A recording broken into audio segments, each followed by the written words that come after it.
Bofors सौदे के बाद पहली बार सेना के इस्तेमाल के लिए 2 नई तोपें भारत पहुंच गई हैं।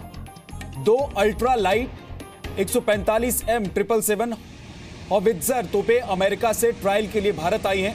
पाकिस्तान से लगी सीमा पर रक्षा तैयारियों के लिहाज से इन तोपों को सेना के लिए बेहद अहम माना जा रहा है। 1986 में बोफोर्स तोपों की खरीद के बाद इसके सौदे में दलाली के आरोपों ने भारतीय राजनीति में इतना बड़ा विवाद खड़ा कर दिया था कि नई तोप खरीदने में करीब 30 साल से ज्यादा का वक्त लग गया है। लेकिन आखिरकार 30 साल बाद 2 नई तोपें अब भारत आ चुकी हैं और बोफोर्स सौदे के बाद ये पहली बार तोपें भारत आई हैं। करीब 30 साल इन तोपों को भारत आने में लग गया, क्योंकि उसके बाद बोफोर्स सौदे के बाद जो विवाद बढ़ा था उसके बाद सौदा हुआ नहीं। जी मीडिया संवाददाता कृष्ण मोहन मिश्रा हमारे साथ जुड़ गए हैं। कृष्ण मोहन, ये एक बड़ी डील है और ये भारत तक अब 2 तोपें पहुंच चुकी हैं।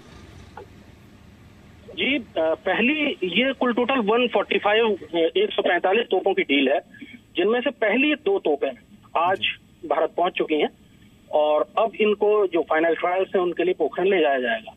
सबसे बड़ी बात यह है कि लगभग 30 साल बाद इन भारत में भारतीय सेना को आर्टिलरी मिल रही है। आर्टिलरी का संकट भारतीय सेना में बहुत ज्यादा क्रिटिकल स्टेज में पहुंच गया था और इस बारे में बहुत बार बातें हुई। जी न्यूज में भी हम लोगों ने कई बार उसके ऊपर लोगों का ध्यान खींचा और ये 145 पीसेस जो ये M777 हॉवित्जर की हैं, अल्ट्रा लाइट जैसा कि इनके नाम से ही है, इनको हेलीकॉप्टर से ले जाया जा सकता है। इनका रेट ऑफ फायर बहुत शानदार है। इनको एयरक्राफ्ट से ले जाया जा रहा है। ये दोनों तोपें भी एयरक्राफ्ट से भारत लाई गई हैं।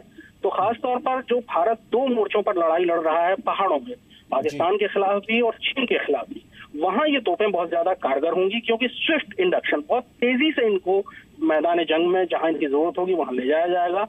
फायर पावर इनका बहुत बढ़िया माना जाता है। हर किस्म का गोला एम्यूनिशन इससे फायर किया जा सकता है, हाई एक्सप्लोसिव और दूसरे जो जितने भी नेटो एम्यूनिशन कहलाते हैं, हर एम्यूनिशन इससे फायर किया जा सकता है। 20 से 40 किलोमीटर इसकी रेंज है। बहुत बहुत शुक्रिया कृष्ण मोहन मिश्रा इस पूरी जानकारी के लिए आपका।